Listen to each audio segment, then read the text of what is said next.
सहेली।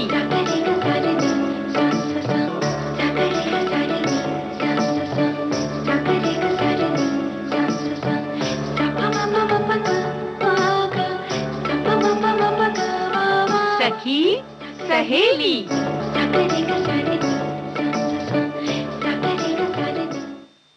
सखी सहेली सुनने वाली सभी सखियों सहेलियों को नेहा शर्मा और दीपा माहेश्वरी का नमस्कार। तो दीपा जी, अब हम आ गए हैं सखी सहेली के साथ, तो बहुत सारी बातें तो लेकर आए ही हैं। भाई ये तो है ही प्रोग्राम हम सबकी खूब सारी बातें करने का है। हमें संदेश मिलते हैं, हम यहाँ से बात करते हैं और हमारे सारे श्रोता जुड़ जाते हैं संदेशों के द्वारा। बिल्कुल। और हम क्योंकि अब दिवाली का जो मौसम है या कहें दिवाली का जो त्योहार, मौसम ही कहना चाहिए, दिवाली एक मौसम जैसे एक तरह हो जाता है। पहले तैयारी बहुत सारी होती है, फिर उसके बाद त्योहार के वो 5-6 दिन और फिर उसके बाद मिलना मिलाना वो तो चलता ही रहता है। हाँ, वो तो अब तक चल रहा है, लेकिन इस सभी चीजों में जो थकान हो जाती है उसका तो कुछ कह नहीं सकते। भाई देखो, हर साल की बात है और उस पे चिढ़ने से कोई मतलब भी नहीं है नेहा। बिल्कुल, उसका समाधान ढूंढेंगे ना, क्यों नहीं। तो ये समाधान, आज हम उस समाधान की बात करने वाले हैं। और जिस विषय पर अब आज हम बात करने वाले हैं दीपा जी, वो है बनी रहे रौनक। मतलब जो घर चकमक चकमक रखा है, खुद को जो सजाया सवारा है, ये वाली रौनक हमारी बनी रहे साल भर तक। बिल्कुल। तो और इसके लिए भी कुछ तो थोड़े तो प्रयास करने होंगे, हम उस पर थोड़ी बात करेंगे। बिल्कुल। और हल्के फुल्के व्यंजन किस तरह से बनाएं और खाएं, क्योंकि दिवाली में इतनी भारी गरिष्ठ व्यंजन हम खाते खाते आए हैं, तो अचानक से दाल चावल खिचड़ी में ना जाएं और कुछ ऐसे व्यंजन बनाएं जो हल्के फुल्के भी हों, स्वादिष्ट भी लगें और शरीर के लिए भी अच्छे हों, यानी कि पौष्टिक हों। तो इन व्यंजनों बहुत जरूरी है, टेस्टी होना चाहिए खाना। बिल्कुल।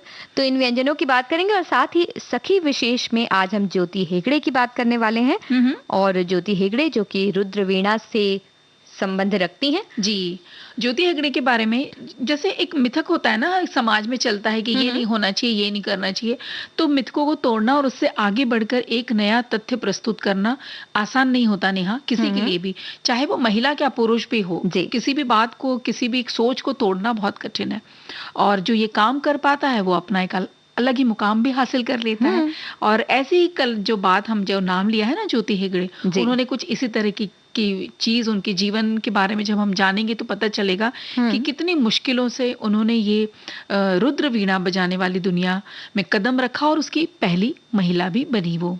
उनकी बदौलत आज कई सारी महिलाएं इस वाद्य से जुड़ी गई हैं। बिल्कुल। और रुद्र वीणा की अगर बात करें दीपा जी, तो ये सितार या वीणा के जैसा ही एक वाद्य होता है, उसमें 2 तुम्बे होते हैं। जैसे सितार में एक तुम्बा होता है, गोला जो होता है, लेकिन इसमें 2 होते हैं और कद्दू के खोखले गोले बनते हैं। इसमें 24 तार लगे होते हैं। बजाने का तरीका पहले बहुत मुश्किल हुआ करता था। तो वज्रासन में बैठते थे, यानी दोनों पैर पीछे रखकर आप बैठते हैं, घुटने के बल जो बैठते हैं खाने के बाद, ही कई बार मुश्किल हो जाता है सबके लिए, वो भी आसान नहीं होता। जी, तो वैसे बैठकर एक तुम्बा तो बाएं कंधे पर रखते थे, दूसरा दाएं जांघ पर रखते हैं और बीच का हिस्सा सीने पर होता था। तो ऐसा माना जाता था कि महिलाओं के लिए उचित वाद्य नहीं है। और मिथक ये कहते थे कि अगर महिलाएं इस वाद्य को बजाती हैं तो वो निसंतान रह जाती हैं।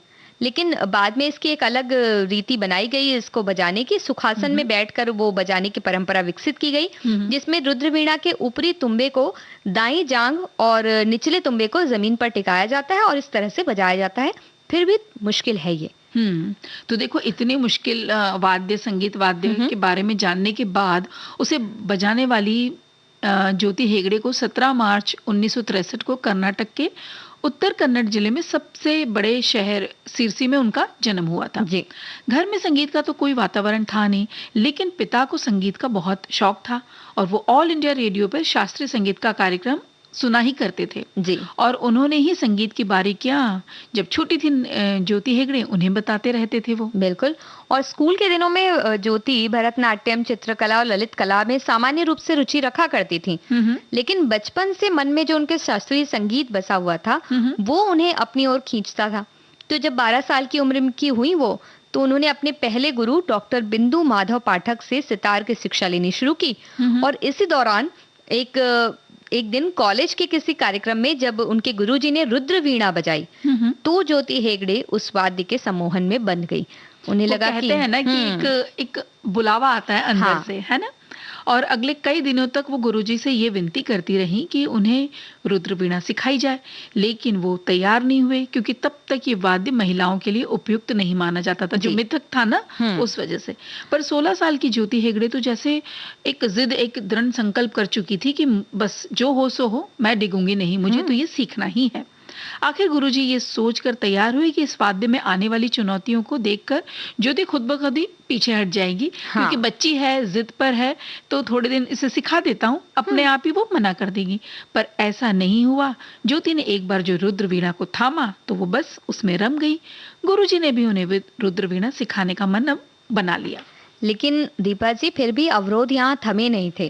जैसे ही उनको माँ को पता चला कि ज्योति रुद्र वीणा बजाना चाहती है, तो उन्होंने इसका विरोध किया।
तो दीपा जी, जैसे हम बात कर रहे हैं रुद्र वीणा बजाने वाली दुनिया की पहली महिला ज्योति हेगड़े की, और जब वो रुद्र वीणा बजाना चाहती थी तो उस वक्त, क्योंकि महिलाएं उस वक्त, रुद्र वीणा ये वाद्य महिलाओं का नहीं माना जाता था और ये मिथक भी था कि जो महिला इसे बजाएगी वो निसंतान रह जाएगी।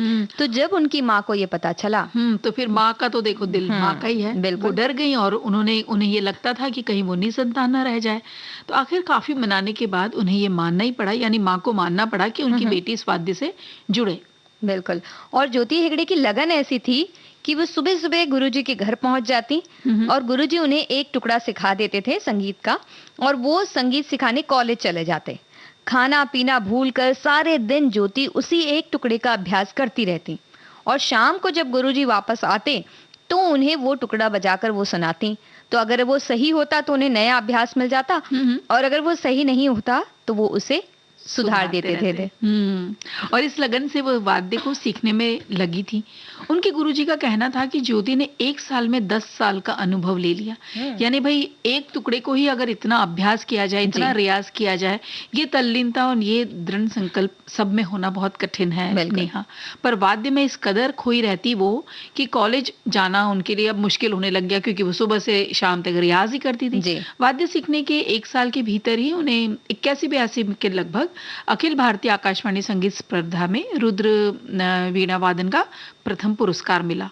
वो ऑल इंडिया रेडियो के नियमित कलाकारों में शामिल हो गई और साल 1981 से 1983 तक उन्हें लगातार 3 बार कर्नाटक युवा उत्सव में प्रथम पुरस्कार भी मिला।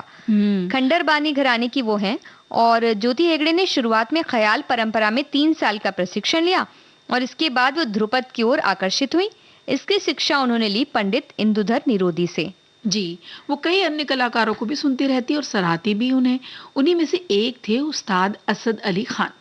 इनसे शिक्षा लेने की ज्योति हेगड़े की बहुत आस थी और वो पूरी भी हुई। वो जब भी दिल्ली से कर्नाटक आते, ज्योति हेगड़े उनसे सीखने पहुंच जाती। आज वो उनसे सीखने के कारण ध्रुपद की खंडर बानी की प्रस्तुति देने वाली चुनिंदा कलाकारों में से एक है।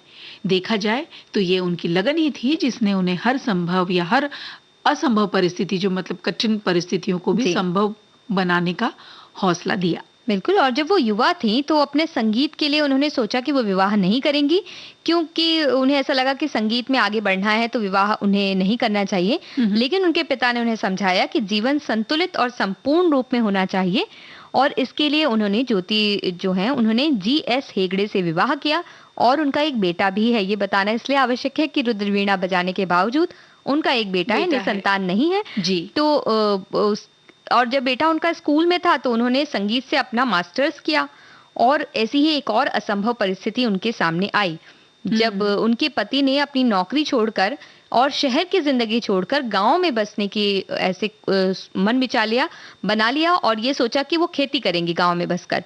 तो एक बार ये है कि शहर में जहाँ पे कि अभ्यास कर रही हैं, सीख रही हैं, प्रोग्राम्स भी होते हैं, वो छोड़ के अगर छोटे से गांव में चले जाएंगे तो उनकी संगीत के भविष्य का क्या होगा, ये सोचना बहुत उनके लिए जरूरी था और ये फैसला उनकी कला पर असर भी डाल सकता था। बिल्कुल। उनके मित्रों ने, इनके हितैषियों ने उन्हें यही सलाह दी कि पति के साथ अगर वो गांव चले जाएंगी तो उनका संगीत का जो करियर है वो खत्म हो सकता है। लेकिन फिर भी उन्होंने अपने पति का साथ चुना और गांव में जाकर बस गई और इसका उनके संगीत पर असर भी पड़ा, लेकिन सकारात्मक असर पड़ा। वो कैसे? क्योंकि शहर से दूर शांत जीवन में वो अपने संगीत से और जुड़ गई और अभ्यास करने लगी अच्छी तरह से।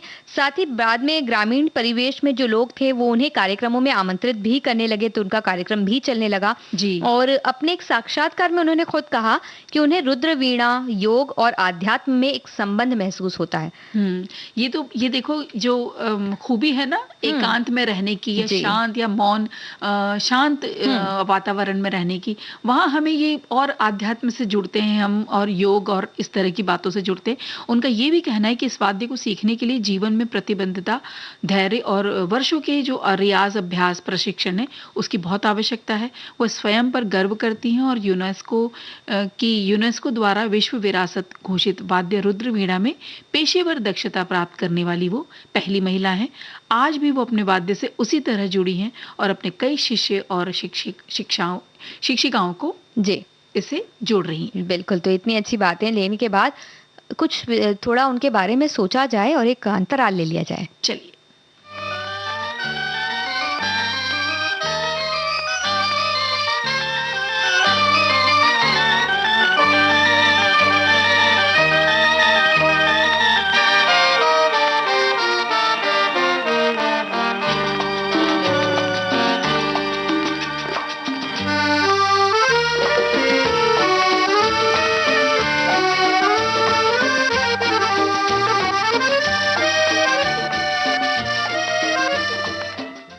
अंतराल के बाद आप सभी का एक बार फिर से स्वागत है। आप सुन रहे हैं कार्यक्रम सखी सहेली। तो सखी सहेली में जब वीणा की इतनी बातें हो गई दीपा जी, तो एक गीत सुना जाए। चलिए सुने।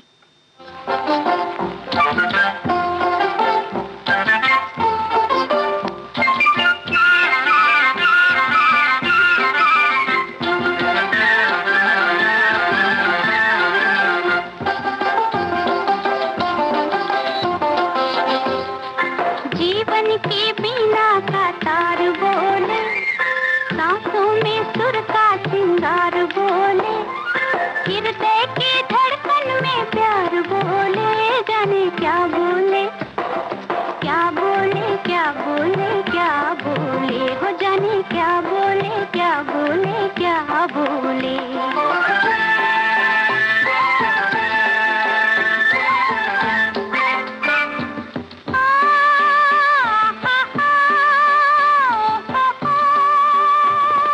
किसने सुना के सुरीली सी तान मेरे कानों में रच दिया घोल रे,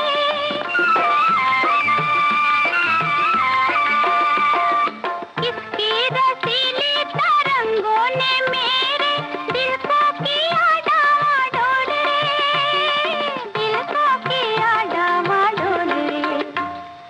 मन के चमन की बहार बोले, कोयल की मीठी पुकार बोले, झांझर के झन झन झनकार बोले, जाने क्या बोले, क्या बोले, क्या बोले, क्या बोले, हो जाने क्या बोले, क्या बोले, क्या बोले।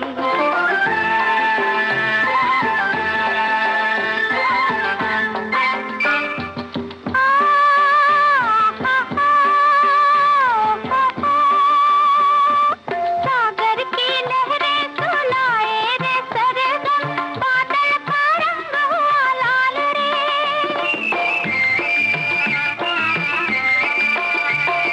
कैसा ये गीत आज गाया गगन ने, धरती भी देने लगी ताल रे, धरती भी देने लगी ताल रे।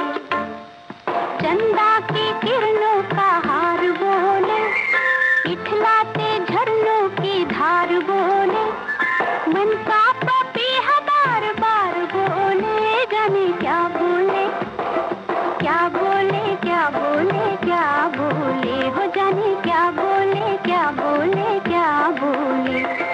जीवन की बीना का तार बोले, सांसों में सुर का सिंगार बोले, हृदय की धड़कन में प्यार बोले, जाने क्या बोले, क्या बोले, क्या बोले, क्या बोले, हो जाने क्या बोले, क्या बोले, क्या बोले। तो क्या बोलें दीपा जी, क्या बोलें, क्योंकि थकान इतनी हो चुकी है कि ऐसा लग रहा है कि कुछ बोलें ही ना, बस सो जाएं, है ना।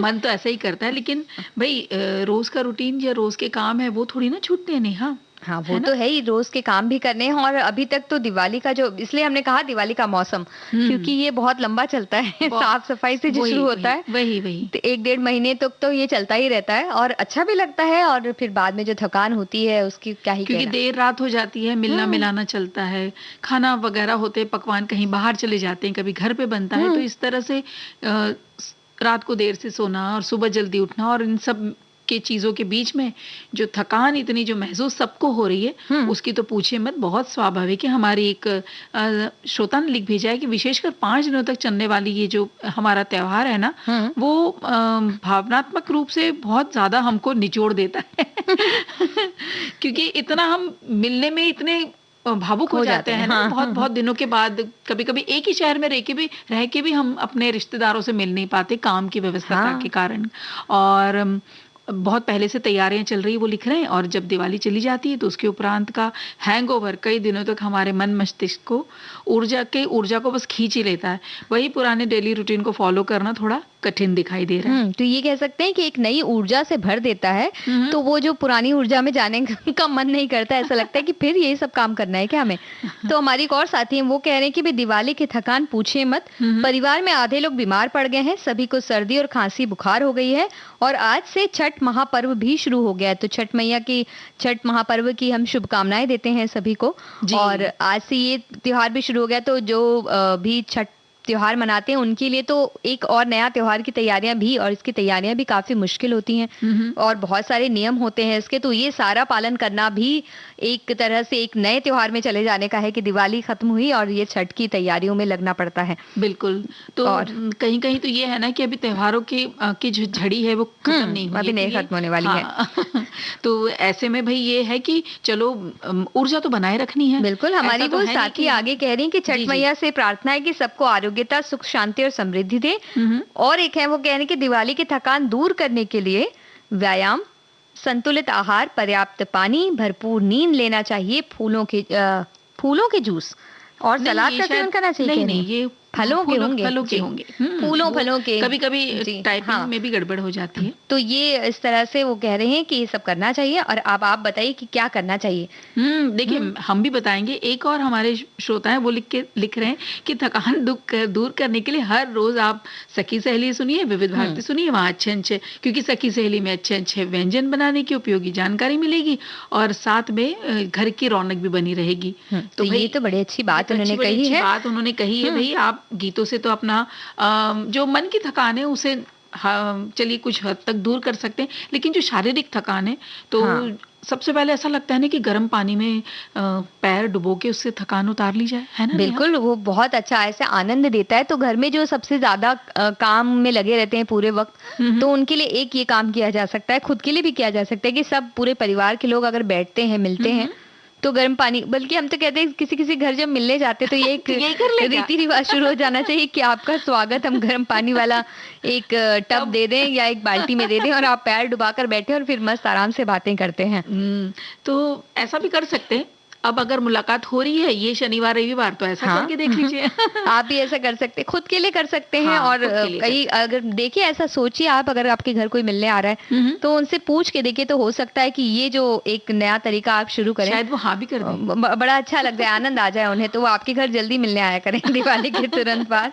तो भाई सिकाई करने से पहले अगर उसमें थोड़ी सी मालिश कर दी जाए तेल से, तो और ये आप ऐसे सोने पे सुहागा वाली बातें कर रही हैं। फिर मालिश कौन करेगा? तो मालिश आप घर जाके खुद कर लें। बाकी गर्म पानी में पैर डुबा सकते हैं तो बहुत आनंद आएगा। उसके अलावा जब पर्याप्त नींद की बात जैसे कि हमारे साथी ने कही, बिल्कुल पर्याप्त नींद लेने से जो थकान है वो धीरे धीरे दूर होती जाएगी, क्योंकि नींद की कमी तो इस दौरान रही है। काम इतना ज्यादा रहता है तो कब देर हो गई रात में पता नहीं चलता, और सुबह उठते साथ ही काम में लग जाते हैं, लगना पड़ता है। बिल्कुल, तो ये बहुत जरूरी है। ये तो वैसे भी जरूरी है, चाहे आपका काम कई जगह वर्क फ्रॉम होम चल रहा है तो वो बहुत दिनों तक काम करते रहते हैं, तो उन्हें भी पता है। और इस त्योहार साथ में त्योहार का भी मौसम ये आ गया है, तो बहुत नींद की कमी हो जाती है, तो सबके लिए बहुत जरूरी है। अब आप थोड़ा से काम को साइड में रख के अच्छे से नींद ले लीजिए। चाहे तो थोड़ी दोपहर में भी सो जाएं, शाम को रात में अगर संभव हो तो जल्दी सो जाएं, तो ये काम एक किया जा सकता है। सोच के आप खास तौर पे ध्यान रख कर करिए कि हम अच्छे से नींद लें। सोच के भी कितना अच्छा लग रहा है कि हाँ एक नींद लेनी है, ऐसे छोटे छोटे अंतराल में नींद ले सकते हैं, या तो वो जो कहते हैं ना छोटी छोटी नींद ले सकते हैं बीच बीच में, वो भी ले सकते हैं, वो भी हो सकती है। और नेहा, साफ सफाई में वापस जो घर में जो इन दिनों क्योंकि थोड़ा सा शुष्क हो जाती है हवा, तो धूल मिट्टी और या इस तरह से जो फटाके फूटते हैं उसकी भी जो धूल धुआं जो उड़ता है वो घर में जम जाती है, एक परत हल्की सी जम जाती है। तो कई लोगों की आदत होती है तुरंत उसको साफ करने की, अरे भाई अभी तो हमने सफाई करी थी, ये देखो कितना गंदा हो गया। तो थोड़ा सा कर दीजिए, जहाँ जरूरी है उतना कर दीजिए, लेकिन तुरंत ही सफाई करने की अभी जरूरत नहीं है। जैसे होता है ना 2-4 दिन के लिए छोड़ा जा सकता है, फिर उसके बाद वापस कर बिल्कुल। वो होता है ना कि अरे इतने कपड़े निकले हुए हैं, सबको धोना है, अभी ये करना है, अभी ये करना है, वो करना है, तो ये सारे कामों की एक लिस्ट जरूर बना लीजिए। लेटे लेटे आराम से लिस्ट बनाइए और 2 दिन के बाद कर लीजिए, क्योंकि देखिए कपड़े तो वो हमें अंदर रखने ही है, तो वो थोड़े दिन बाद रख जाएंगे अंदर, और आराम से भी थोड़ा 2-3 दिन खुद के लिए निकाल लेंगे तो और अच्छी तरह से साफ हो जाएंगी सारी चीजें। बिल्कुल। और भाई ये सारे काम करने के लिए कि भाई घर में बच्चे हैं, थोड़े बड़े हैं, तो उनको बोल दो कि आप आपके कपड़े अलग रख दो, या उनसे कहें अगर उनके पास थोड़ा सा वक्त है, इन दिनों अगर छुट्टी चल रही थोड़ा सा वक्त है, तो अपने जो महंगे वाले कपड़े हैं जो घर में धोए जा सकते हैं वो खुद धो लें। तो सब अपना अपना ये काम बांट लेंगे, तो ये काम जब बढ़ जाएगा तो भी थोड़ी थकान कम हो जाएगी। नहीं है और अगर आपको लगता है नहीं ये ड्राई क्लीनिंग के लिए देना है, तो वो तो थोड़ा कुछ दिनों के बाद भी दिया जा सकता है। बिल्कुल, जरूरी नहीं है कि अभी निकालो और अभी जाकर के आप स्त्री वाले को देकर आए। वो सारे काम अभी करने के चक्कर में पहले तो त्योहार का काम करने के में रह जाते हैं हम, और उसके बाद त्योहार खत्म हो गया तो वो साफ सफाई एक अलग हो जाती है। बिल्कुल। फिर इसको मिठाई देनी है, इसके घर में जाना, मिलने जाने के लिए तो देखिए जाना ही पड़ेगा जी, लेकिन इसको मिठाई देनी, उसको मिठाई देनी, वो क्या है त्योहार के बीच में ही अगर हमने बांध दी, या बच्चों को ये अगर दे दिया गया कि देखिए इसमें से इतनी निकालनी है, इसमें से इतनी निकालनी है, इस तरीके से आपको एक बॉक्स तैयार करना है या डब्बा तैयार करना है, या जो पड़ोस से थाली आती है तो इसमें आपको कैसे भरना है, तो वो आपने अगर उन्हें सिखाया तो उन्हें बड़ा आनंद भी आता आनंद है आएगा। और देने जाने में जी। भी उन्हें आनंद आता है। वो सीखेंगे भी, जो कि उनके आगे काम आएगा, कि उन्हें पता है कि हमें आस पड़ोस में मिठाइयाँ देनी चाहिए, या हमें मिलने जाना चाहिए, या मिठाई आई है तो भी हमें देना चाहिए। जी। ये वो सीखेंगे भी हम्म। और आपका काम भी आसान हो जाएगा, और वो खुद बड़े आनंद आता है उनको ये सारी चीज करने में। हाँ, जब घर में होते हैं और इन दिनों क्या थोड़ी पढ़ाई का भी जोर कम है, हाँ। तो इन सब चीजों को कराया जाए तो बच्चों को अच्छा लगता है। और देखो, अब यूं कहेंगे कि भाई हमको अब व्यायाम करने बोल रहे हैं, लेकिन अभी हल्के फुल्के से करना शुरू कर दें तो अच्छा लगेगा। हाँ। हल्की सी जो स्ट्रेचिंग एक्सरसाइजेस होती है ना, वो चाहे तो आप जहाँ बैठे हैं, सोफे पे बैठे हैं तो सोफे पे, आप नीचे कालीन अगर बिछाए या कोई आपकी दरी वगैरह बिछी, उस पे भी बैठ के अभी तो बिल्कुल हल्के फुल्के दीपा करेंगे तो जी, अच्छा अगर लगेगा। कहा जाए तो अभी तो सिर्फ एक अच्छा व्यायाम सबको करने का मन करता है, वो है शवासन। तो वो करते करते आराम से सो जाया जाए, ये सबका मन करता है। लेकिन हाँ, वो बैठे बैठे आलस्य से भरा हुआ भी आसन होते हैं कुछ, जो वो बहुत ही हल्के फुल्के होते हैं, वो आप बैठे बैठे कहीं भी कर सकते हैं। उनमें धीरे धीरे अगर जाएं तो भी आपको बड़ा आनंद आ सकता है, और उससे आपके शरीर में जो अलग अलग जगहों पे कुछ दर्द हो गया है या कुछ तनाव की वजह से खिंचे खिंचे से लग रहे हैं, वो सब धीरे धीरे दूर होते जाएंगे। जैसे हमने पैर में गर्म पानी की सिकाई की जी, बात जी। की, वैसे कंधे में भी आप गर्म पानी के जो वो hot water hot bag water आते हैं, बैग। उससे थोड़ी सिकाई कर लेंगे तो भी आपको बड़ा आनंद आएगा। जी। तो ऐसे सब आनंद लेते रहना चाहिए इस समय और में। चलिए मान लीजिए कि भाई अभी तो कुछ भी, किसी भी तरह की कसरत की बात हमसे ना कीजिए, ऐसा अगर बोलते हैं जी, या मन में आता है जी। तो कुछ भी मत कीजिए आप नेहा।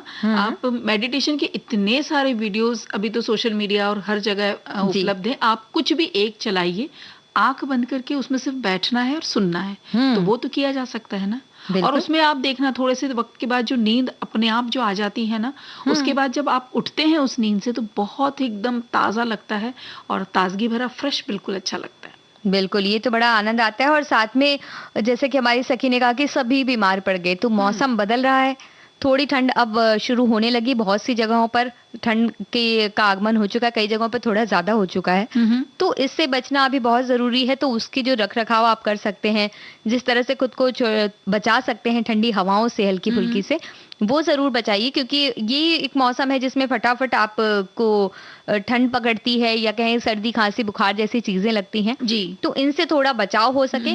और अगर मान लीजिए किसी की तबीयत अगर खराब हो भी गई है, तो वो घर के बच्चों से, परिवार के सदस्यों से खुद को थोड़ा दूर रखे, तो क्या है, पूरे परिवार में वो सर्दी खांसी बुखार नहीं फैल के होगी। एक व्यक्ति तक रहकर वो ठीक हो जाएगा। तो आप वो जो गरम गरम सूप वगैरह पी सकते हैं।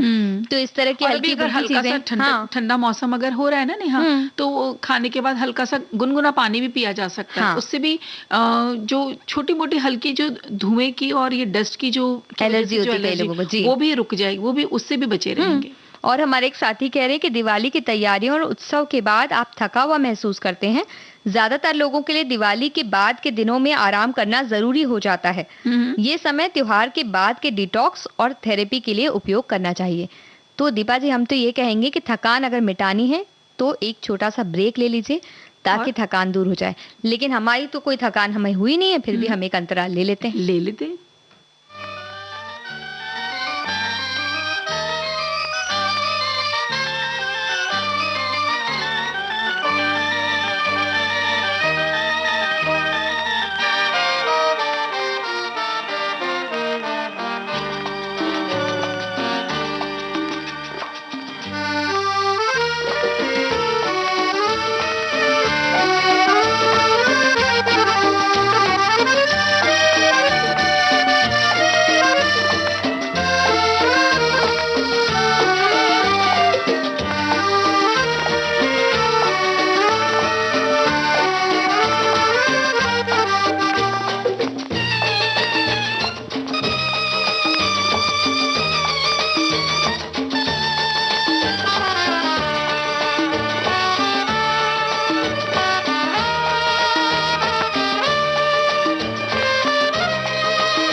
अंतराल के बाद आप सभी का एक बार फिर से स्वागत है। आप सुन रहे हैं कार्यक्रम सखी सहेली। और दीपा जी बताइए, ये ब्रेक लेने के बाद आपकी थकान दूर हुई या नहीं? बिल्कुल, थकान तो थोड़ी दूर हो गई, और ज्यादा दूर हो जाएगी अगर एक सुंदर सा गीत सुनेंगे।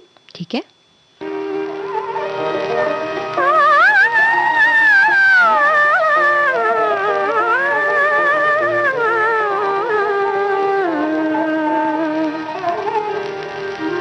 मैं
कैसा हूँ,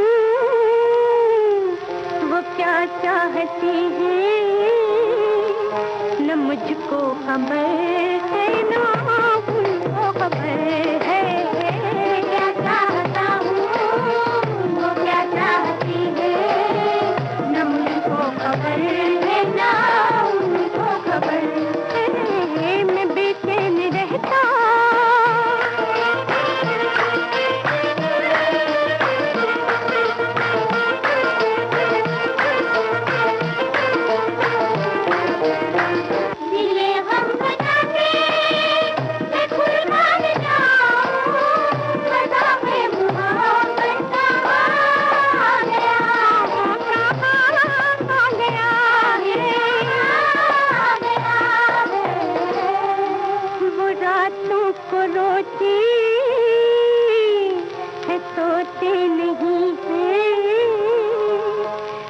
आलम इधर था, वो आलम उधर है। रातों को रोते सोते नहीं है, जो आलम इधर था, वो आलम उधर है। बेचैन रहता वो जानती है,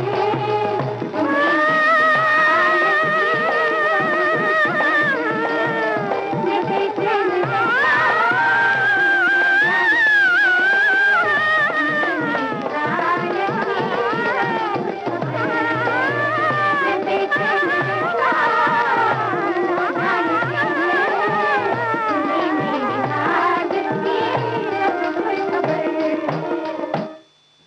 तो बेचैनी दूर हो जाएगी जब हम लोग अच्छी अच्छी चीजें करते हैं और आराम कर लेंगे। तो बहुत सारी आराम के बाद तो बिल्कुल बेचैनी आती नहीं, चैन आ जाता है दिल को। चैन भी आ जाता है, थोड़ी सी चेहरे पे रौनक वापस धीरे धीरे आने लग जाती। जैसे ये देखिए दीपा जी, मैं एक सवाल आपसे पूछना चाहती हूँ और हमारे सभी साथियों से भी पूछना चाहती हूँ कि वो हमें ये बताएं कि उनकी सबसे पसंदीदा मिठाई कौन सी, क्योंकि अब तो सारी मिठाइयाँ उन्होंने खा ली दिवाली में, है ना, जो अपने घर की है वो भी, जो आई है वो भी, जो दोस्तों के घरों में जो दोस्तों ने खिलाई वो भी। तो अब बताइए कि सबसे अच्छी इस साल कौन सी मिठाई उन्हें लगी है, ये हमें वो बताएं, हमारे श्रोता बताएं। तो जब रेसिपी की बात आएगी ना, तो हम रेसिपी अगर उनको आती है तो रेसिपी भी बता दें। वैसे तो आज मिठाई की बातें नहीं होने वाली रेसिपी में, लेकिन वो हमें ये बताएं कि कौन सी मिठाई उन्हें बहुत अच्छी लगी इस साल की दिवाली में, और फिर हम जिसे उन्होंने मन भर के खाई। फिर आप भी बताइएगा और हम भी बताएंगे। बिल्कुल। तो नहीं, आप भी बताओगी ना? हाँ, हम भी बताएंगे बिल्कुल। तो इस बार तो ये सब दिवाली की बातें तो होगी, लेकिन दिवाली में सबसे अच्छी चीज ये होती है दीपा जी, हर तरफ रौनक है ना। हाँ। चमक दमक, रोशनी, क्या कहते हैं वो, कैंडल्स वगैरह लगाते हैं हम लोग, और घर में जब हम झालर लगाते हैं बिजली के, तो बहुत सुंदर लगता है, एकदम माहौल इतना उठ के आ जाता है। अपने आप मन करता है चलो फटाफट अच्छे अच्छे कपड़े पहन लो, जो नए नए कपड़े वैसे नहीं पहन पाते, या हमारे जो महंगे वाले कपड़े होते हैं हम फट निकालते हैं और उसे पहनते या हैं। ये कहें कि साफ सफाई का त्योहार है ये, साफ सफाई का, चमक दमक का, सब तरफ बस उजाले, रोशनी, और घर भी साफ होते तो सब हर कोना चमक रहा होता है। ये जो दिवाली का त्योहार है, कहते हैं साल में एक बार तो सब अपने घर को चमका ही देते हैं इस त्योहार में। गली मोहल्ले, दुकान, घर, सब चमक जाता है, चमक जाता है बिल्कुल। और फिर हो भी क्यों ना कि हम कुछ ऐसा क्यों ना हो कि हम ये रोशनी सिर्फ दिवाली तक ही सीमित क्यों रखें। भाई ऐसा नहीं, क्यों हम नहीं करें कि जो रोशनी है ये बरकरार रहे, बनी रहे। ये सफाई, ये जो सब व्यवस्थित रखना, ये सब चीजें, ये जिस तरह से अभी हुआ है ना, पिछले कुछ दिनों से हम लोग सब चेंज कर रहे हैं, बदलाव लेकर आ रहे हैं, तो ये वाला बदलाव, ये जो रौनक भरे जो बदलाव है, ये बनी रहे। बिल्कुल, जो दिवाली की बहार है कहें, या दिवाली की जो रौनक बनी है वो साल भर बनी रहे, ये भी हम कर सकते हैं, ताकि जो अगली दिवाली आने वाली है ना, देखिए अभी दिवाली बस गई भी नहीं है ठीक से, तो हमारे मन से तो बिल्कुल नहीं गई है। तो वो जो एक उस वक्त इतनी साफ सफाई और ये सारी चीजें हमने कर ली है, वो ही बनी रहेगी, तो अगली दिवाली में शायद इतनी मेहनत ना करनी पड़े, इतनी थकान ना हो। तो इसके लिए हम क्या क्या कर सकते हैं? तो एक तो साल भर का कूड़ा कचरा जो निकलता है एक साल में एक बार, वो हर महीने भी निकल सकता है, हर हफ्ते भी निकल सकता है, हर दिन भी निकल सकता है। तो अपनी सुविधा के अनुसार हर दिन, हर महीने, हर हफ्ते चुन लीजिए कोई भी, और उस में जो अपने इस्तेमाल नहीं हो रही, जो चीजें जो आपको तुरंत ही लगता है बाद में देखेंगे बोल के जो हम अंदर रखते जाते हैं, वो एक साथ फिर इतने सारी चीजें देखनी पड़ती हैं कि वो फिर हाँ वो ही फिर चीजें, वो चीज का सोच जो है ना कि भाई इतनी सफाई करनी, वो सोच हमें थकाने लगती है। बिल्कुल। तो वो थकान होगी नहीं। और नेहा, हमने तो देखा है, बहुत सी बहनों को हमने देखा है, हमारे रिश्ते में भी देखा है कि वो लोग ने बिल्कुल, उनका तय रहता है कि हफ्ते में एक दिन, क्या वो दिन का एक कोई ना कोई एक कोना, एक कोई ड्रॉवर ही क्यों ना हो गया, छोटी सी कोई अलमारी क्यों ना हो गई, वो सफाई करती रहती है। हाँ। तो कुछ कुछ लोगों की आदत होती है। तो चलिए भाई, आप जरूरी नहीं है कि हम रोज रोज सफाई करें, लेकिन 4-5 दिन में या हफ्ते में एक बार भी इस तरह से करा ना कि कोई अलमारी छोटी सी उसको साफ कर दिया, कोई शेल्फ निकाल लिया, कोई कोना है ऐसा जो कि ऐसा लगता है कि भाई यहाँ पर ये जो सामान पड़ा है समझ में नहीं आ रहा है क्या है, अभी तो सब व्यवस्थित है लेकिन कुछ दिनों के बाद वापस वो शायद हमारे पुराने ढर्रे पे ना आ जाए। तो ये हम इस आदत को थोड़ा थोड़ा भी कर करके आगे बढ़ते रहेंगे तो बना रहेगा। बिल्कुल। और साल भर हम में अगर हफ्ते हफ्ते में एक एक कमरे की जगह अगर हम इस्तेमाल करना, उसको साफ करना शुरू करें तो पूरे टाइम वो एक चक्र सा चलता रहेगा और घर साफ रहेगा। इसी तरह से अगर हम जिन चीजों का ज्यादा इस्तेमाल नहीं करते हैं और उन्हें समय पर ही हम दूसरों को दे सकते हैं, जैसे कुछ पुरानी चीजें होती हैं जो हम किसी को इस्तेमाल करने के लिए देना चाहते हैं, हम उसके बदले नई चीजें ले आते हैं, हम पुरानी चीजों को भी भर के रख लेते हैं, फिर भी रखते जाते हैं और वो भी फिर ऐसे हो जाती है कि रखे रखे इतनी खराब हो जाती है कि हम तो इस्तेमाल नहीं कर रहे हैं, कोई और भी उसे इस्तेमाल नहीं कर सकता, फिर वो या तो फेंकने में जाती है या कूड़ा में जाती है किस तरह से। नहीं, कपड़ों में ये बहुत देखने को मिलता है, या तो वजन घट गया होता है या वजन बढ़ गया होता है जी। अब हम वजन बढ़ने के इंतजार में उस कपड़े को संभाल के रखते हैं या वजन घटने के इंतजार में। देखिए, वजन बढ़ने का इंतजार तो कोई नहीं करता, ये एक ऐसी चीज है, लेकिन होता है, ये एक ऐसी चीज है जो बिना इंतजार के आ जाती है। और वजन घटने के इंतजार में हम रखते हैं कि नहीं, मुझे वो वाली फला शर्ट या फला ड्रेस मुझे बहुत पसंद है, तो जब मेरे वजन बिल्कुल ठीक हो जाएगा ना, इसके मुताबिक हो जाएगा, तो मैं जरूर पहनूंगा या पहनूंगी। तो भाई अब आप दूसरी बनवा लीजिएगा, लेकिन इसे निकाल दीजिए, अपने किसी पसंदीदा व्यक्ति को दे दीजिए, तो वो पहनेगा तो आपको दिखती रहेगी जैसे मैंने खुद ने पहना। हाँ, और सफाई, और ऐसा होता है ना कि कपड़े नहीं है पहनने के लिए, लेकिन अलमारी भरी, ये जो इल्जाम लगता है वो इसीलिए लगता है क्योंकि आधी अलमारी तो ऐसे कपड़ों से भरी जो हमें आते नहीं, बिल्कुल, आधी अलमारी ऐसे कपड़ों से भरी जो हम चाहते हैं कि हमें आ जाए तो इस तरह से हम उसे निकालते नहीं और नए कपड़े लाने पड़ते हैं, क्योंकि कपड़े उस तरीके के हमें पहन के अलग अलग जगहों पर जाना होता है, तो हर तरह के कपड़े भी हमारे पास होते हैं। तो इस तरह से हमारी जो अलमारी है वो पूरी भरी होती है, लेकिन उसमें से सिर्फ आधे ही जो होते हैं वो हम इस्तेमाल कर सकते हैं। अगर उसको सच पे उस पे गौर किया जाए, यही बात तो घर में भी फिर ये बात चीज पे बहस में रूप का ले लेती है कि भाई तुम्हारी इतनी तो अलमारी भरी है, अब और कितने नए कपड़े चाहिए। लेकिन भाई बात तो फिर वही है। और ये है कि कहीं जब रिश्तेदार एक ही शहर में बहुत सारे होते हैं तो बहुत सारे कई तरह के कपड़ों की जरूरत होती है, तो आप उसको जल्दी बदलते रहें संभव हो तो। और जहां जहां आपको लगता है कि अब मैं इसको पहनने वाली नहीं हूं, तो आप उसे निकाल दीजिए। पर ये भी हो सकता है ना, जैसे कोई कपड़े हैं, अगर मान लीजिए वजन बढ़ गया तो हम उसका इस्तेमाल नहीं कर पा रहे हैं, लेकिन हमें बहुत पसंद है, घर में छोटे बच्चे हैं, उनके नाप की कोई चीजें उस कपड़े से बन सकती है, या कोई हमारा बेटी है या आपकी बहू है तो उनके लिए कोई ड्रेस बनवा दीजिए। मान लीजिए कोई साड़ी ही ऐसी है या कोई ड्रेस ही ऐसी है कि आप नहीं पहन पा रहे, तो उसको एक छोटी अंदर सिलाई वगैरह लगा के उसको कोई और घर में पहन सकता है, तो इससे इस्तेमाल हो जाएगा और उनके लिए नया हो जाएगा, आपकी जगह खाली हो जाएगी तो आप कुछ और नया ला सकते हैं। इसके साथ ही एक ऐसा होता है कि जिन चीजों का इस्तेमाल हमें 1 साल से नहीं किया, हमने उसे हमने कभी देखा नहीं, कभी निकाला नहीं, हमने उसे बस रखा है कि किसी दिन तो हम इसे पहनेंगे, किसी दिन तो हम इसका इस्तेमाल करेंगे, कोई चीज हो सकती है, तो उसका हम इस्तेमाल करते ही नहीं। तो आप ये समझ जाइए कि अगर आपने 1 साल 2 साल से उस चीज को कुछ किया ही नहीं, उसका इस्तेमाल नहीं किया, तो यानी वो आपके इस्तेमाल की चीज नहीं है। तो उसे भी या तो किसी को दे दीजिए, कुछ इस्तेमाल में ले आइए उसे, क्योंकि वो वैसे ही रखी रहेगी, जगह भी घेरती है और वो बस रहेगी, वो सालों से वैसे वो आगे भी आने वाली नहीं है, वो उसकी जरूरत होने वाली नहीं है, तो उसे भी निकाल दीजिए। और रौनक बनाए रखने के लिए रोजाना एक कमरे की सफाई, जो बाद में कुछ दिनों के बाद, अभी तुरंत करने की जरूरत नहीं, अभी तो है, अभी तो हमने आराम करने के लिए कहा है, आराम करने के लिए कहा है, तो हम तुरंत ये नहीं कहेंगे आपको कि आप बस अब शुरू हो जाइए, लेकिन जो चीज जहां रखी है ना आपने, वो आदत अब अगर बना ली जाए तो बिल्कुल भी भारी नहीं पड़ेगा कभी भी साफ सफाई करना। अभी देखिए ना, घर कितना सुंदर लग रहा है, घर क्या बाहर मोहल्ला सभी कुछ बहुत अच्छा लग रहा है। और एक चीज दीपा जी जो मैं कहना चाहती हूँ वो ये कि जो ये शो पीस हम निकालते हैं, कभी कोई आ रहा है तो सजाते हैं, कभी दिवाली दशहरा तो सजाते, उसका इस्तेमाल क्यों नहीं कर लेते? रोज क्यों नहीं कर लेते हैं? उसके निकाल बाद लीजिए। सजे रहने दीजिए ना, क्योंकि वो इतने साल का हो चुका है, ठीक है, उससे यादें जुड़ी हैं, सब है, लेकिन उसको सजाने के लिए लिया ना, इस्तेमाल के लिए हमने लिया है, तो उसका इस्तेमाल कीजिए ताकि कुछ नई चीज आप बाद में ले सकें, कम से कम उसका मन भर के इस्तेमाल तो कर सकें। बिल्कुल, ये थोड़ा कठिन हो जाता है कुछ-कुछ। हम मैं इस बात से एतबार रखती हूँ कि कई सखियों के लिए ये शायद बोलेंगे नहीं, नहीं भई इतनी महँगी चीज़ें या महँगे कप सेट होते हैं ना जो, वो वापस रख दिए जाते हैं। हाँ। ऐसा डर लगता है कि वो टूट जाएँगे, तो उसको अंदर रख दिया जाता है, लेकिन इस बार थोड़ी हिम्मत करके बाहर निकाल के देखते हैं। भई टूटेंगे तो नए आ जाएँगे। नहीं, पर ये सोचिए बच्चे कितने ललचाई नजरों से देखते हैं, कब हम बड़े होंगे तो कब इस टी सेट को हमें छूने मिलेगा। छूने तक नहीं मिलता उन्हें, क्योंकि उनके कहा जाता है कि नहीं नहीं, ये मेहमानों के लिए तुम मेहमानों के छूना लिए, नहीं, हाँ। तुम उनके आसपास मत रहो। तो बच्चों को बिल्कुल। इतना, उनको देखकर ऐसा आश्चर्यचकित रहते हैं बच्चे, बर्तन उन्हें फिर लगता नए है निकालते हैं हाँ। नाश्ते वगैरह के लिए, खाने के लिए, तो निकाल ही दो अब उसको, क्योंकि अंदर पड़े रहेंगे तो फिर उनको वही सफाई कर करके बार-बार साल में एक बार बाहर निकालते हैं, उनकी सफाई करते हैं, 4-5 दिन इस्तेमाल करते हैं, फिर उसको पोंछ के हम अंदर रख देते हैं। तो अब इसको इन्हीं सभी चीज़ों को रहने दीजिए, चलने दीजिए, अगले साल नए आ जाएँगे। तो इस बारे में सोचते हैं, क्योंकि इससे शायद इत्तेफाक सब रखते हैं कि नहीं, लेकिन मिठाई कौन सी किसको पसंद आई है ये तो हम जरूर जानना चाहेंगे। और देखते हैं संदेश आए हैं या नहीं। तब तक गीत सुन लेते हैं। चलिए।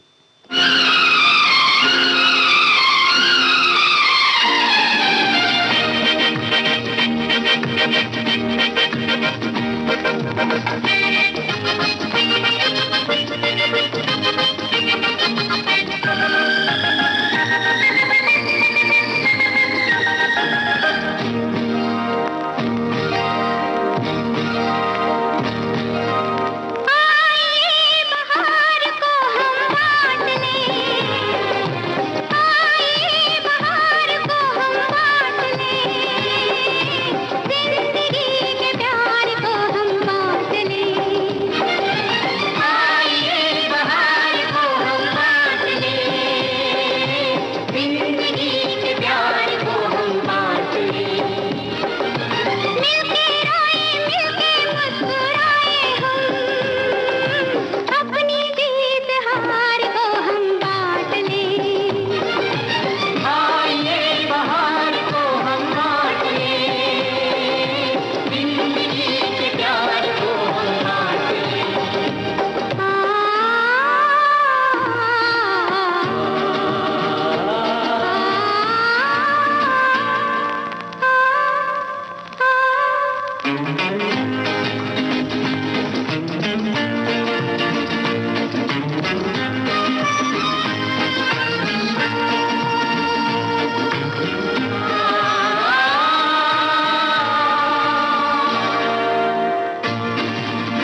तो दीपा जी, बहुत सारी मिठाइयों के नाम आ चुके हैं क्योंकि हमारे बहुत सारे साथियों ने अलग-अलग तरह की मिठाइयाँ खाई हैं। तो दिख तो रहा है भाई, बहुत वैरायटी है मिठाई की पसंद में भी, है ना?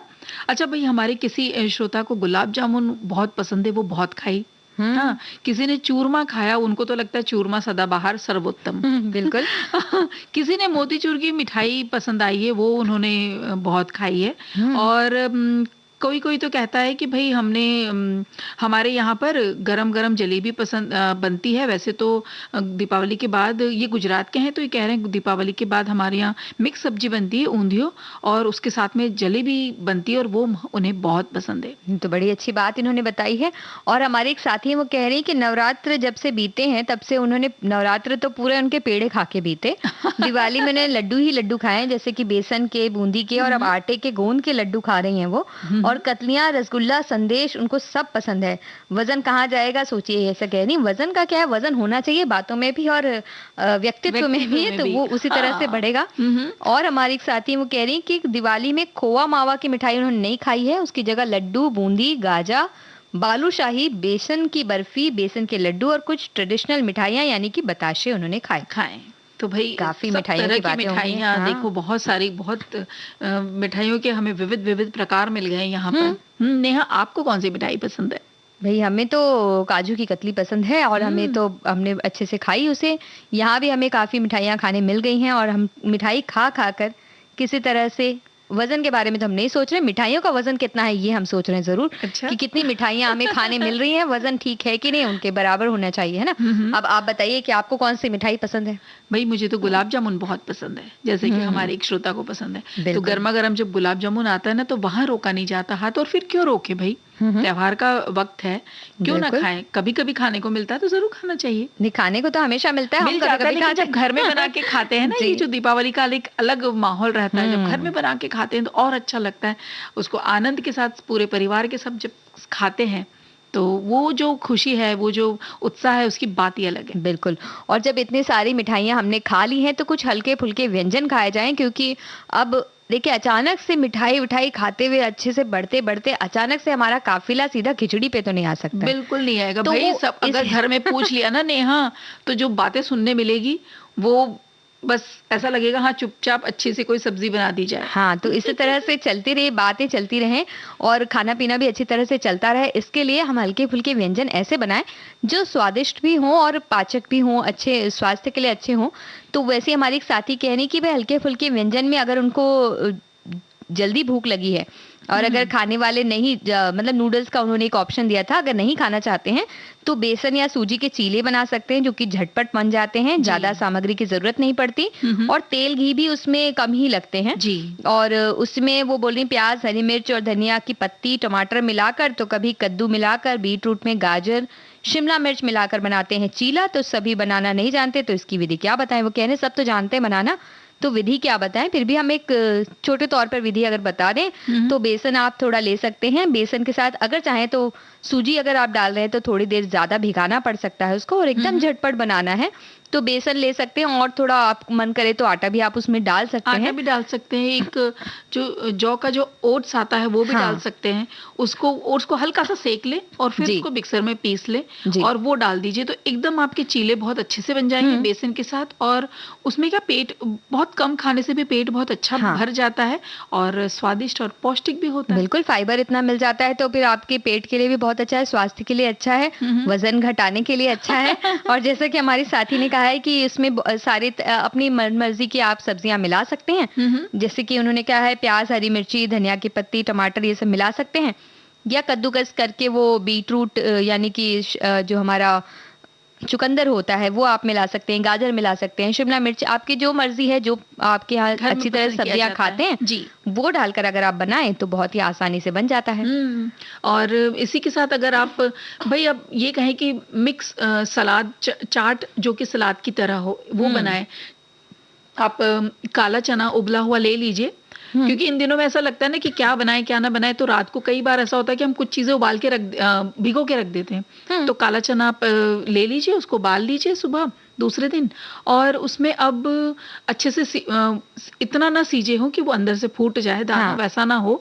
और उसको जब बाहर निकालेंगे आप, पानी उसका सारा हटा दें और बिल्कुल बहुत ही मामूली तेल में जितने सिर्फ जीरा तड़क जाए बस उतना सा लीजिए, उसको छौंक लगा दीजिए। अब आप इसमें छौंक लगा के हटा दीजिए, थोड़ा सा जैसे ही ठंडा हो जाए, अब आप इसमें ककड़ी, प्याज, टमाटर और सलाद पत्ता या जो ऐसी चीजें जो बच्चे नहीं खाते हो बारीक बारीक बिल्कुल काट करके आप वो डाल दीजिए, जैसे गाजर वगैरह की जो तुम बात कर रही थी, बीट रूट भी डाला जा सकता है। और शिमला मिर्ची लाल और हरी, उसको कुछ सेकना नहीं है, सिर्फ बारीक कट के डाल दीजिए और ऊपर से नींबू का रस और थोड़ा सा बिल्कुल आधा चम्मच जितना हल्की सी शक्कर। तो वो नींबू के साथ जब थोड़ा सा शक्कर मिल जाता है ना, वो खट्टा मीठा सा स्वाद आता है, बहुत अच्छा लगता है। आप चाहिए तो उसमें हरी चटनी भी डाल सकते हो और उसको भेल का भी रूप दे सकते हो, उसमें हरी चटनी भी डाल लीजिए या लहसुन और जो मीठी चटनी, खट्टी मीठी चटनी इमली की होती है वो भी डाल लीजिए, तो पेट भी बहुत अच्छे से भरेगा, सलाद भी हो जाएगा और एक अपने आप में वो बोलते हैं ना मील बाउल जो कहते हैं कि एक बाउल वाला मील, मतलब एक कटोरे में दे दिया और बिल्कुल बस उसी से आज पेट भर लिया। बिल्कुल, कुछ इसी तरह से बनता है। इसी तरह से नहीं, थोड़ा सा इससे अलग है, गोपाल काला जो कहते हैं, महाराष्ट्र का एक व्यंजन है, वो मुख्य तौर से जन्माष्टमी पर बनता है। इसके लिए आपको थोड़ा आप चूड़ा या जो पोहा कहते हैं वो मिला सकते हैं, 1 कप के करीब, अगर आपने इसे गीला करके धो लिया इसे, और इसके साथ जो वो धान का लावा आता है ना, यानी जो अभी हम लाई बताशा जो खाते हैं उसके साथ जो लाई आता है, लिया जो भी बोला जाता है, उसे आप ले सकते हैं और इसकी भी धो लीजिए। अब इसको दही में थोड़ा सा आप घी, जीरा, राई, करी पत्ता, हरी मिर्ची, अदरक इसमें पिसा हुआ, चीनी, नमक, इस तरह की चीजें इसमें लगती हैं, नींबू का रस वगैरह आप मिला सकते हैं। तो सबको इनको धो करके आप दही में डाल दीजिए। जौ का जो हमने लाई जो लिया है और पोहा जो लिया है उसको धो करके आप इसमें डाल दीजिए और इसमें आप हरी मिर्ची और ये जो सामग्री हमारे जीरा, राई, हरी मिर्ची, अदरक को इसको थोड़ा भून के भी इसमें डाल सकते हैं या यूं भी इसमें आप डाल सकते हैं। लेकिन अगर यूं ही डाल सकते हैं तो फिर आपको उस तरीके की चीजें इस्तेमाल करनी पड़ेंगी, जैसे जिनको बिना भुने भी हम खा सकते हैं। और इसके साथ ही हम फल भी इसमें डालते हैं, जैसे कि अनार डाल सकते हैं आप और सेब डाल सकते हैं छोटे छोटे टुकड़ों में, कुछ लोग खीरा भी डालते हैं। और ये सारी चीजें डालकर आप इसको मिला लीजिए। इसमें कई लोग अचार भी मिलाते हैं, तो मीठा अचार या मिर्च का अचार वो मिलाते हैं। तो मिर्च, हरी मिर्च आप उसी तरीके से अपने स्वाद के अनुसार इसे बनाइए। तो ये सारी चीजें आप उसमें मिक्स कर लेंगे, अगर साथ में मिला लेते हैं तो इसको खाने में ये बड़ा आनंद देता है, बहुत अच्छा लगता है इसको खाने में, क्योंकि बहुत सारी चीजें इसमें हो गई हैं और वो अपने प्राकृतिक रूप में भी है। तो अगर आप चना दाल वगैरह इसमें डालना चाहते हैं तो जैसे चना दाल करी पत्ता वाला जो हम छौंक लगाते हैं, वैसा छौंक लगाने की भी एक विधि होती है। और एक होता है जिसमें आप सिर्फ सादा बनाते हैं इसे, तो दही में सारी सामग्री मिला करके आप अपने इच्छा अनुसार नमक, चीनी और ये अचार के मसाले वगैरह जब मिला लेते हैं तो बहुत अच्छा लगता है। आमतौर पे ये एक प्रसाद के रूप में दिया जाता है और वो भी बड़ा आनंद आता है इसको खाने में। तो ये भी बनाकर आप खा सकते हैं। बिल्कुल। तो भाई देखो, हल्का फुल्का भी हो गया, पौष्टिक भी हो गया, और ऐसा ना लगे कि भाई ये क्या हम एकदम ही सादे दाल चावल खिचड़ी पे आ गए हैं, तो वो भी आने की जरूरत नहीं है।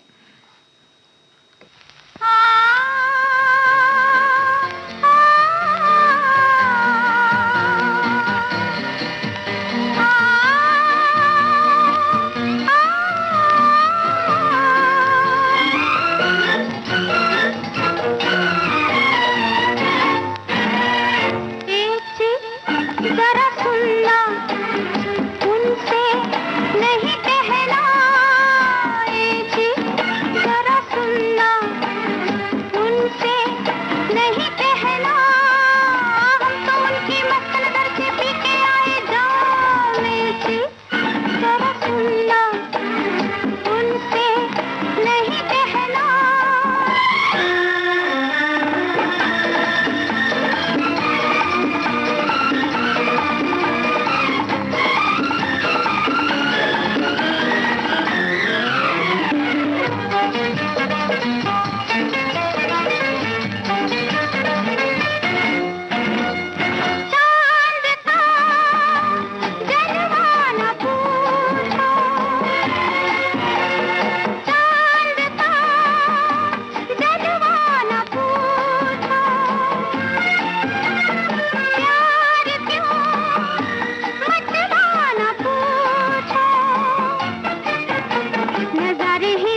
अब सुनना सुनाना तो बहुत हो गया दीपा जी, प्रोग्राम भी हमारा खत्म होने वाला है, कार्यक्रम एकदम तो ऐसा थोड़ी थकान भी उतार लेते हैं, वो जो बातें करी हैं वो भी थोड़ा कुछ चीजें तो हम अपना ही सकते हैं। बिल्कुल। तो इन सारी चीजों को हमारे सभी साथी भी अपनाएंगे, यही सोचते हुए हम आज विदा लेते हैं। दीजिए नेहा शर्मा और दीपा माहेश्वरी को इजाजत। नमस्कार। नमस्कार।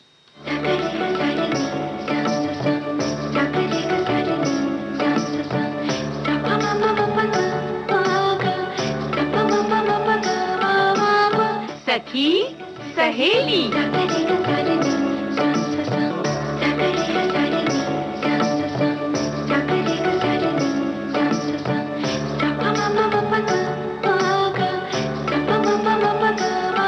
सखी सहेली।